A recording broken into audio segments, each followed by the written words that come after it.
Bonjour, ici votre hôte Samiline. Le sentiment pour le district de Laval-des-Rapides est mitigé pour plusieurs, certes, mais après avoir rencontré son conseiller municipal, M. Pierre Antian, qui aime faire les choses de façon atypique et colorée, vous aurez tous changé d'idée. Bienvenue chez vous.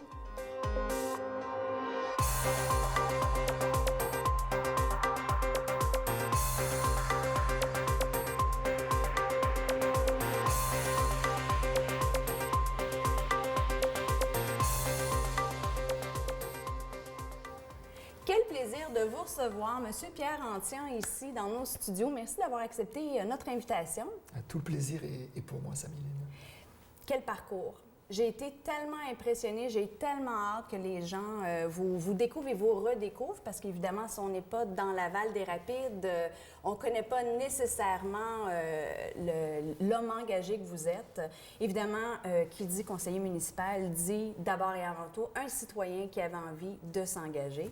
Mais oui, on vit avec ma famille dans ce milieu-là. Donc oui, on m'a confié des responsabilités d'élus de proximité. Mais en même temps, quand il y a un problème avec le recyclage que vivent collectivement les citoyens du quartier, je le vis avec ma famille. Quand il faut faire bouillir l'eau avant de la consommer, parce qu'on a un avis d'ébullition, nous aussi on la fait bouillir. Quand ça va trop vite dans les rues et puis qu'on est inquiet pour nos enfants, c'est ma famille, puis j'ai des jeunes enfants. Donc oui, je suis très très heureux de faire partie de la population que je veux desservir par mon action communautaire à travers la politique municipale. Ça fait plus de 20 ans que vous êtes au Québec, famille immigrante de l'Afrique du Nord. Ça a été comment votre expérience quand vous êtes rentré au Canada? J'ai adoré, et j'adore le Canada. C'est devenu mon chez-moi, Canada, Québec, Laval. Quand je retourne en France, j'ai le mal du pays au bout de 10 jours. Faut que je revienne à Laval. J'ai plus les mêmes points de repère. 20 ans se sont écoulés. Oui. Mais même, j'ai beaucoup de plaisir à revoir ma mère, mes cousins, mes tantes. Et le pays, c'est une belle culture aussi, comme le Québec. Mais au bout de 10 jours, il faut que je revienne au Québec. Parlez-nous de votre parcours professionnel. Mon travail principal, c'est prothésiste dentaire. J'ai fait ça depuis que je suis sorti de l'école dentaire de Bordeaux, en France. J'ai fait que ça, mais ça a été ponctué de petits arrêts où je me suis occupé dans le milieu communautaire. J'ai travaillé pour différents refuges pour sans-abri à Paris et aussi au Québec, à l'Accueil Bonneau. Puis là, c'est là que j'ai fondé la chorale, qui a aidé 52 hommes à sortir de la rue. Puis dans cette prolongation de mon implication communautaire, j'ai voulu aussi m'impliquer dans ma communauté activement en servant mes concitoyens à travers mes fonctions actuelles de conseiller municipal. Vous avez beaucoup de réalisations, on va y revenir dans quelques instants. Vous parliez ici de la chorale de l'Accueil Bonneau. Alors on peut voir ici, ça c'est l'album... Est-ce que c'est le tout dernier bébé? Non, ça c'est... celui que vous avez aidé à réaliser, dans le fond. Là. Ça je pense que c'est le 5e album, on en a fait 6 en tout, on a vendu 120 000 exemplaires. C'est pas mal pour des itinérants. C'est plus que moi, c'est correct. Effectivement, c'est une réalisation, mais surtout au-delà du show business, puis des tournées internationales en Europe, à New York. C'est la cause qu'il y a derrière. C'est ça, c'est de sortir 52 hommes de la rue. C'est ça qui m'anime, d'aller prendre des personnes, là, celles qui sont le plus vulnérables, qui ont le plus besoin d'aide, puis de les amener à l'autonomie et à la réinsertion. Vous êtes un homme qui aime faire les choses de façon atypique. Ça vous tient à cœur. Vous êtes quelqu'un d'engagé. Quand vous décidez, vous partez avec votre flambeau, vous y allez complètement cœur et âme. Vous avez beaucoup de réalisations qui sont extrêmement impressionnantes. Je vais vous donner l'honneur. En fait, si je suis atypique, c'est pas de façon gratuite. Je le suis toujours pour servir une cause. C'est vrai que j'ai beaucoup de plaisir. C'est vrai que je m'amuse beaucoup à faire des choses un petit peu différentes, mais il faut réinventer la politique. Je m'excuse. Je vous en prie. On fait un constat. Je vous en prie, absolument. Qu'il y a des choses à rénover, à revoir. Et puis, quand je suis venu en politique avec mon équipe, c'était l'équipe... Plus de fenêtres, moins de murs. Probablement, oui, exactement.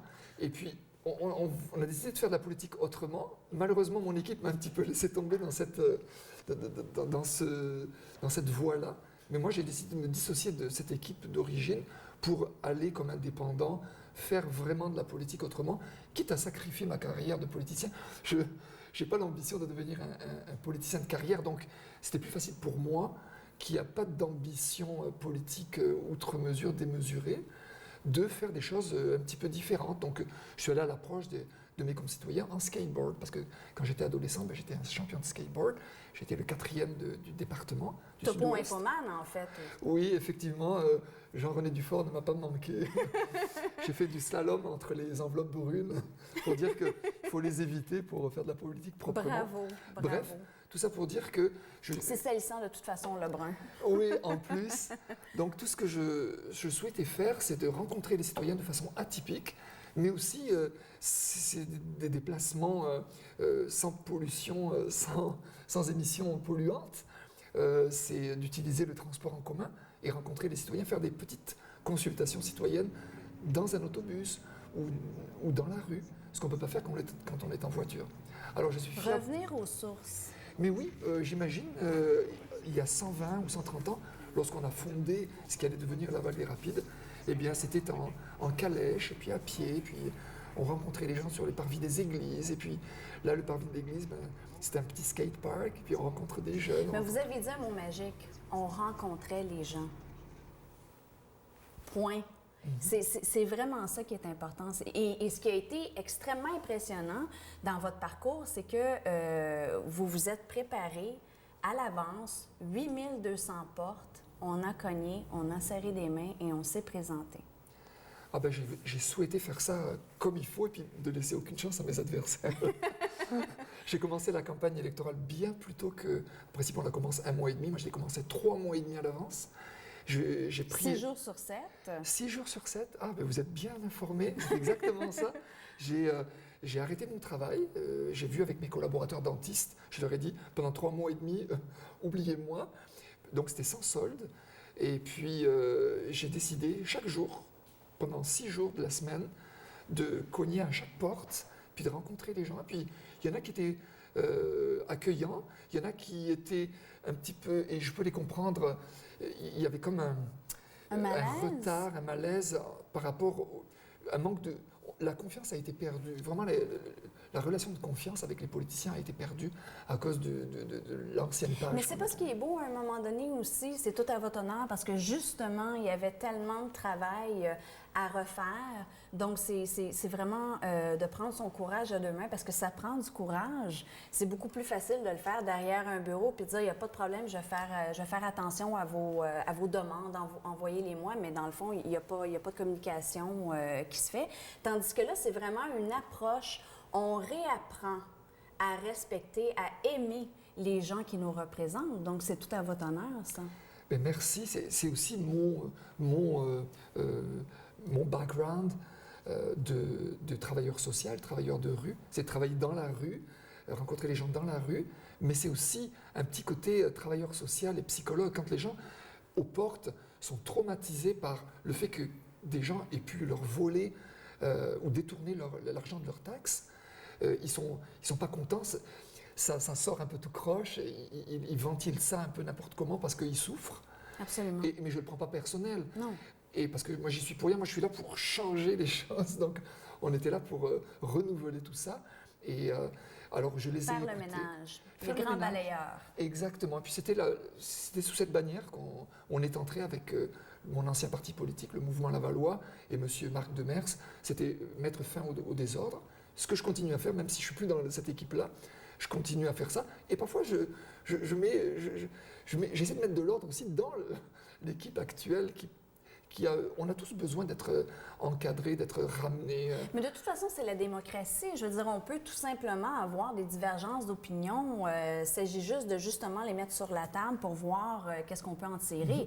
C'est d'être faiseur de solutions, peu importe de quel côté de la table on se trouve. Et puis là, vous nous ramenez à l'origine de la Vallée des Rapides, qui s'appelait avant Parc Laval, où justement, il y avait ces citoyens allumés, cultivés, motivés, soucieux de leur milieu, qui ont fait cette même approche. Donc, finalement, on a ça dans notre ADN à Laval-des-Rapides. On a des pionniers qui ont, au coin de la voie de chemin de fer canadien-pacifique. Qui a changé la face de Laval, soit dit en passant. Franchement, ça a bouillonné, c'est devenu tellement dynamique, c'est devenu le cœur. Et puis aujourd'hui, regardez, on anticipe que ça sera le futur centre-ville de Laval-des-Rapides. Et avec tout ce bouillonnement, qui est un héritage, un patrimoine qui nous a été légué par Monsieur François Souillard, le premier maire de cette nouvelle municipalité de Laval-des-Rapides. Ça bouillonnait là, au coin de la voie de chemin de fer et puis du bord Qui était sérieux, parce que quand il a dit il va y avoir une bibliothèque, il va y avoir le chemin de fer, il s'est attelé et ça s'est fait dès les premières années, en fait. Tout était en marche. La première année. C'est fantastique. Ça ne m'étonne pas que dans Laval-des-Rapides, il est rapide. Ouais. Il était rapide, le monsieur. Puis c'est encore un héritage que j'accepte. Je l'accueille favorablement.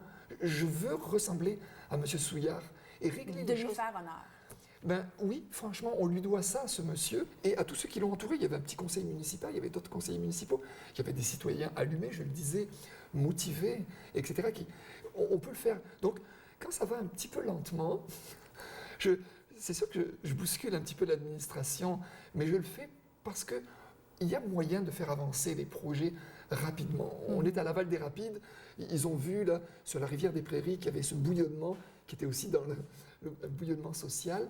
Puis ils ont dit, ben, on va l'appeler Laval-des-Rapides. Donc c'est notre étiquette, c'est notre marque de commerce. Puis je pense qu'il faut rendre... Et c'est correct parce que ça va vite. Là. On a 4 ans pour faire naître des projets, continuer un projet ou tout simplement le terminer.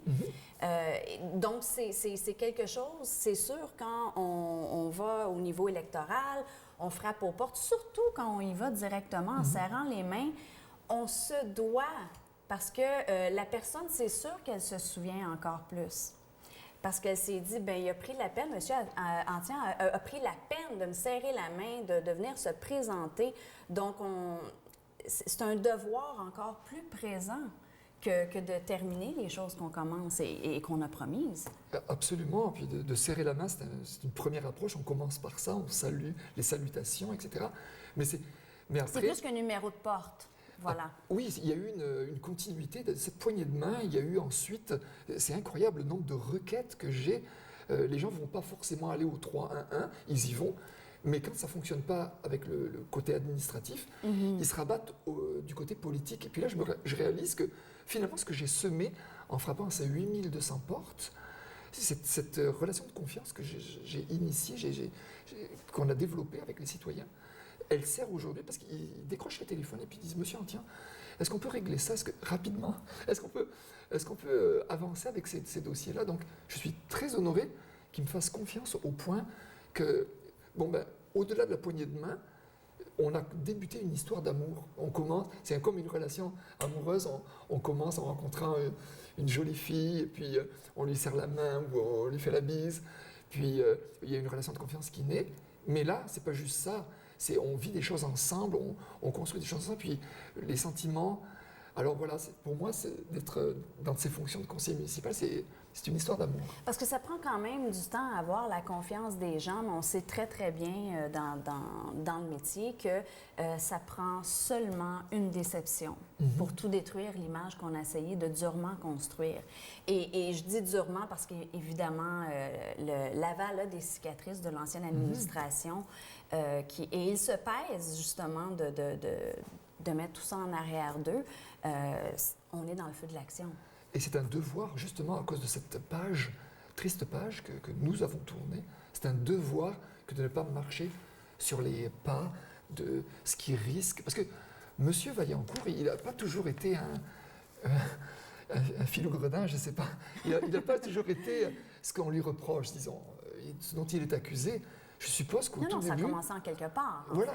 Donc, nous, comme indépendants, notre vocation, c'est d'être des chiens de garde, de veiller à ce que ça ne se reproduise pas. Et je ne dis pas que l'administration actuelle ressemble copie conforme à ce qui se faisait avant, mais si on ne fait pas attention, on peut très facilement déraper. Le commun des mortels peut un jour ou l'autre accepter une invitation, et puis finalement il se désensibilise, et alors qu'au départ il était intègre, il se trouve Il faut acheté. regarder où on met les pieds pour être sûr justement de ne pas perdre le pied. C'est une très belle formule, je vais le noter. Ça va mettre un slogan. Ce sera le slogan Pour me faire de la relire. thérapie, voilà. Regardez où on marche. Je peux même citer Samy Libre, ça vous dérange pas? Absolument. Ok. Je cherche pas cher pour ça. Vous avez beaucoup de réalisations, comme on le dit. Vous avez la brigade d'itinérants déneigeurs. Oui, ben, encore une fois, j'ai ça dans mon ADN. Le communautaire, là, je ne peux pas le détacher de moi. Et c'est pour ça que c'est ça qui m'a amené à la politique aussi.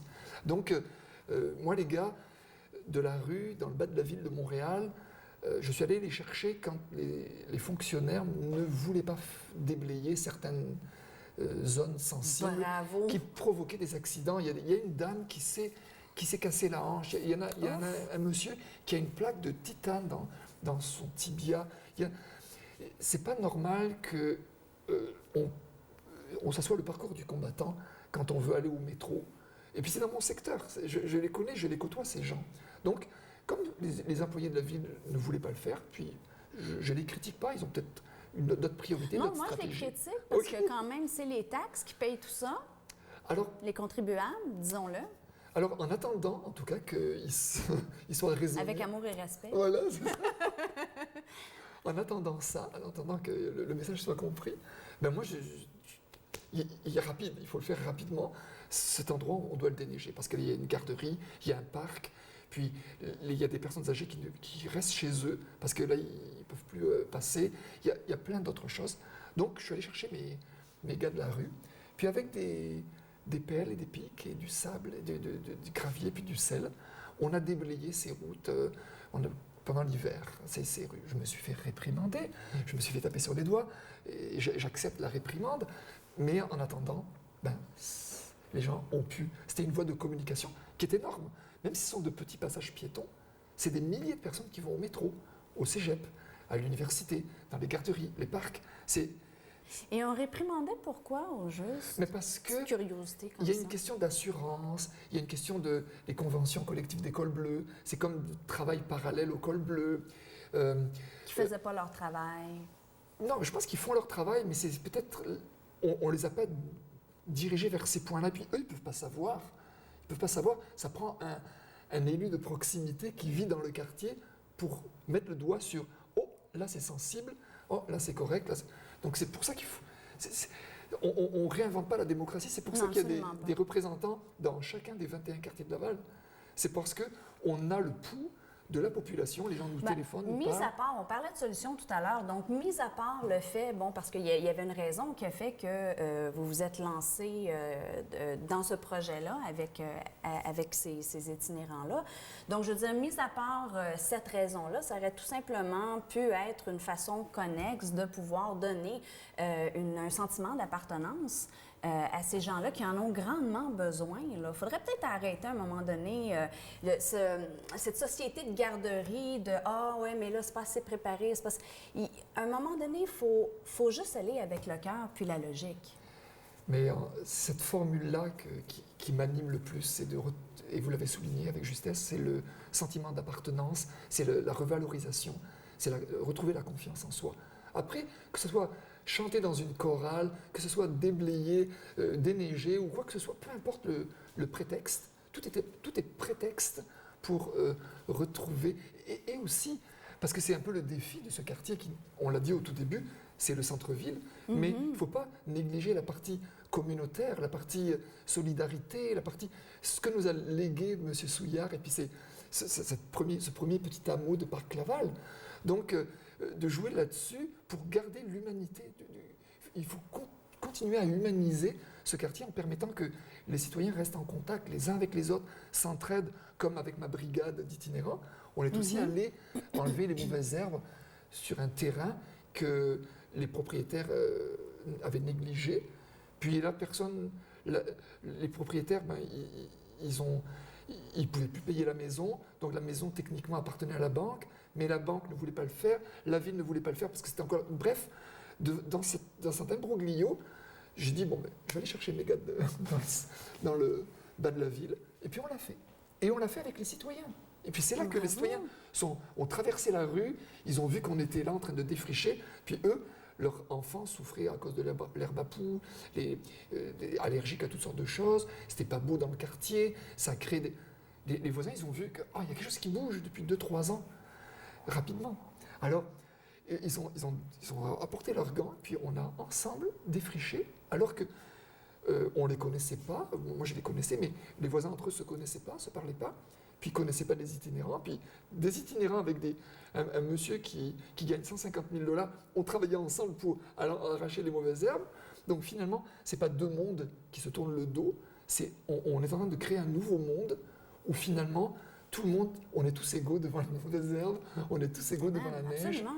Et puis, on est tous, et dans cette ville, on rassemble tout un... C'est précieux, mais vous vous rendez compte, des itinérants, des immigrants, des étudiants, de nouvelles familles, des aînés. On a quand même... Je vous arrête, des êtres humains. On a toute la panoplie de l'humanité. Qu'on arrête exactement de toujours mettre des barrières, on s'enfarge dans les fleurs du tapis, puis finalement, il n'y a rien qui se fait. On a un monde. Les excuses. On a un monde, peu importe la couleur de la peau, peu importe la culture, le niveau social, peu importe l'âge. Et c'est ça le défi. Et c'est ça que je souhaite humaniser à ce point. Et c'est peut-être prétentieux, mais c'est vraiment mon objectif de, malgré ce centre-ville, et puis je l'accepte et puis je l'encourage, qui est en train de naître. Et puis c'est tout un honneur pour Laval des Rapides d'être le futur centre-ville de Laval, économique, académique, avec l'Université de Montréal, le pavillon Laval, le Cégep Montmorency, le Collège Le Tendre. On a 2 métros qui desservent le secteur, le métro de la Concorde, le métro Montmorency. C'est le secteur qui l'a vu naître, c'est ça? En plus, au départ, et encore une fois, on est dans les traditions de l'héritage de M. Souillard. C'est le train qui a amené la population. Et puis là, on a un train souterrain, le métro. Donc il y a une continuité 120 ans après. Donc il y a aussi une salle de renommée internationale, la salle André Mathieu. Nous, on habite juste derrière la salle André Mathieu, puis parfois, quand il y a des spectacles... on se gâte. Et pourquoi pas? On ouvre la fenêtre. C'est génial. C'est vraiment génial. Il y a aussi Fondation Brouillon d'idées. Ça, j'ai trouvé ça le fun. Vous parlez de bouillon parce qu'on est... ça bouillonne, hein? Voilà. Et là, Brouillon d'idées. Et qu'est-ce qu'on fait exactement dans cette fondation-là? Ben, c'est mon épouse et moi qui l'avons créée pour que la chorale, qui n'est plus la chorale de l'Accueil Bonneau, qui est devenue la chorale sous les étoiles, ces chanteurs qui ont fait d'autres choses, des caricatures, ils ont fait du cinéma, on a un film qui sort cette année, on a fait d'autres choses. Donc il fallait qu'il y ait une entité qui soit propriétaire, entre guillemets, de toutes ces idées. Donc comme l'Accueil Bonneau s'est retiré, on ne travaille plus avec l'Accueil Bonneau, donc avec mon épouse on a créé Bouillon d'idées qui est devenu Brouillon d'idées. Et c'est très bouillonnant et on continue avec cette vocation de réinsérer des hommes, parce que c'est plus des hommes, il n'y a pas de femmes dans notre chorale et dans notre groupe, mais parce que j'ai surtout recruté dans les organismes qui aident les hommes, puis les hommes sont plus nombreux, il y a beaucoup moins de femmes itinérantes. Donc avec tous ces hommes-là, ils sont propriétaires d'une fondation. On a un collectif d'hommes de la rue avec une fondation qui les aide à sortir de l'itinérance. C'est génial, c'est vraiment génial. Et ça leur donne, comme on disait tout à l'heure, le besoin, ce sentiment d'appartenance, de se réveiller et de dire, ben, j'ai une ligne. Maintenant, quand je me réveille le matin, j'ai une ligne du pourquoi. Exactement, ils se lèvent pour une raison. Ils ont envie de prendre leur douche, ils ont envie de se raser, ils ne vont pas traîner. Ils ont un objectif, ils vont se lever le matin et puis ils vont faire ou une émission de télévision ou un concert, ou ils vont tourner une scène d'un film, ou pour les plus chanceux, ils vont déneiger la ville de Laval. Mais ils ont un objectif, et puis c'est ça qui est...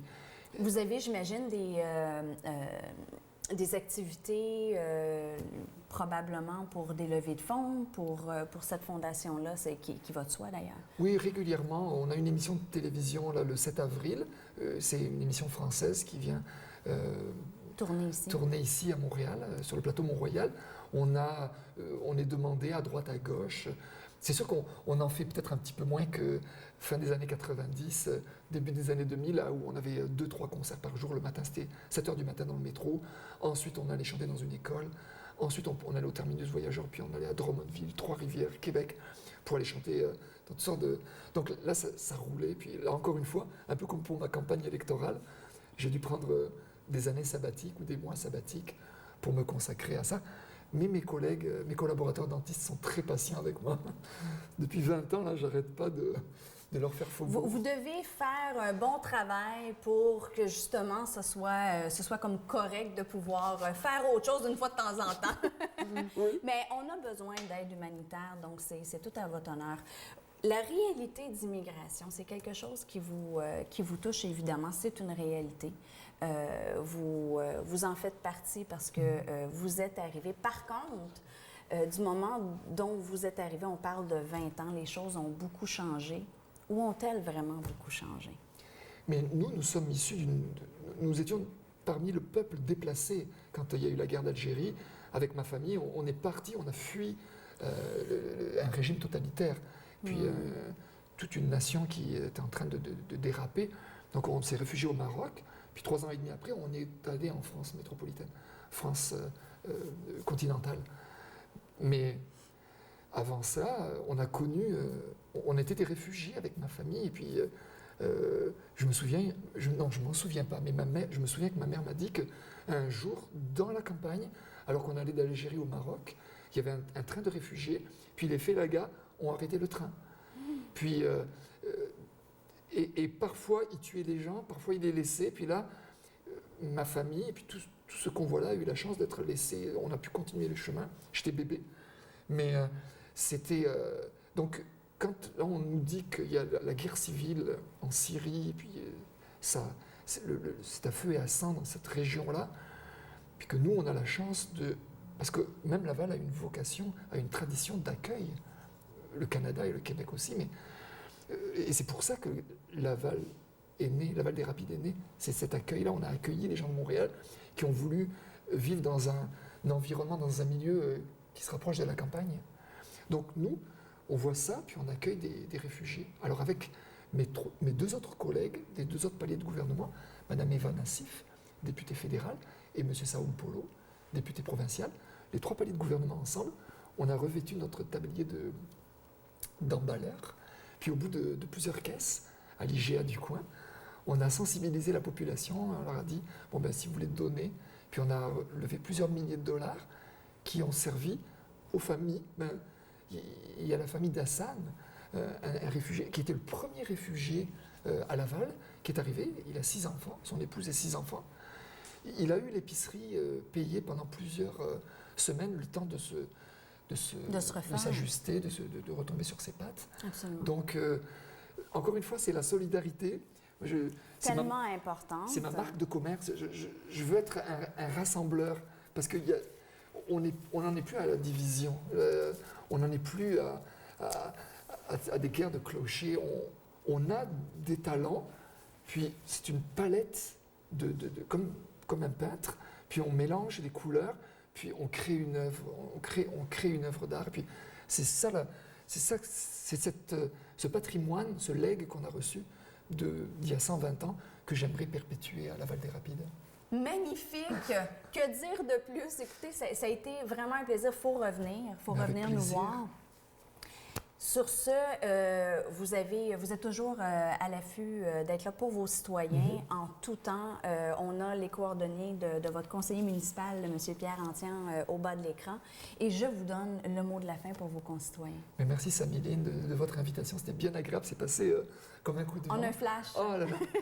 mais je suis honoré d'être un conseiller de Laval des Rapides, d'être dans cette lignée, dans ce patrimoine, dans cette tradition, et de faire honneur à ceux qui ont fondé Laval des Rapides. Donc oui, je suis à la disposition de tous les concitoyens qui le souhaitent. Vous avez gentiment mis les tribunes sur lesquelles je peux me trouver, sur Facebook, le courriel, le téléphone, et puis aussi dans l'autobus, l'autobus près de chez vous. Ça nous ferait plaisir d'organiser une consultation, profiter du voyage, parce que je suis fier d'être le seul conseiller municipal qui qui se déplacent exclusivement en transport en commun et en skateboard. Merci beaucoup, Monsieur Antoine. Avec plaisir, Samiline.